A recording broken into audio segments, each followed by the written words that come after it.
Pourquoi est-ce qu'on n'a pas de preuves? Puisque c'était si traumatisant, pourquoi t'as pas réagi? Comment est-ce qu'on peut la croire? Vous vous êtes déjà demandé pourquoi est-ce que quand une femme, ou même parfois un homme, est victime d'une agression, est victime d'un viol, est victime de violence, elle se laisse faire? Eh bien, si vous voulez comprendre pourquoi, on va vous montrer une petite scène qui explique pourquoi. Why didn't you report the rape in the first case if there was evidence? It's a big problem.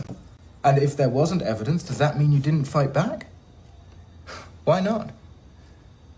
We see it the whole time. You ladies do make our job rather difficult. What are you thinking, Lawrence? Shall I tell you what's going on in your head biologically? There's a part of your brain, the amygdala, is telling you to do whatever you need to do to survive. It's like a siren. Survive, survive.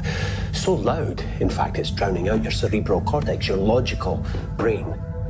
Your cortex knows, I'm not going to cut your throat. Why would I do that? My family's in enough trouble as it is. But the amygdala, it's pure instinct. It feels the damage this can do. It's no bigger than a peanut. You're taken by surprise, afraid for your life. We're programmed to do whatever will ensure our survival. And sometimes that's nothing.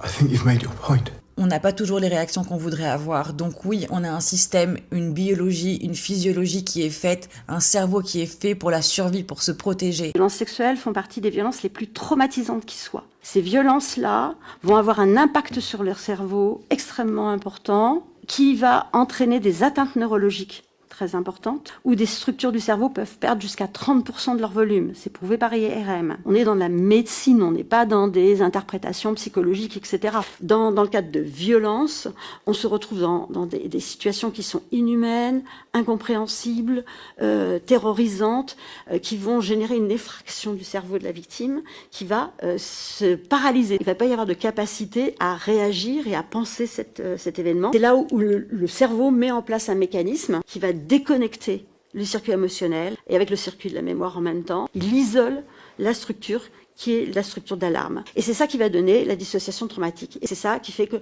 a l'impression d'être spectatrice de l'événement, que l'événement est irréel, elle n'a plus d'émotions. Or, on se défend avec nos émotions. Et on ne peut pas résister à un agresseur qui peut dire « déshabille-toi, suis-moi dans la salle de bain ». Et la victime se déshabille, s'exécute. Et puis après, on lui dit « mais pourquoi vous êtes déshabillé? C'est vous qui vous êtes déshabillé ». Voilà ce que les gens agressés subissent. Dans le monde de brut dans lequel on vit, dans une société qui devient de plus en plus violente, s'il vous plaît, faisons preuve d'un peu de douceur et de compassion. Commentez. Dites ce que vous en pensez, les filles et les garçons.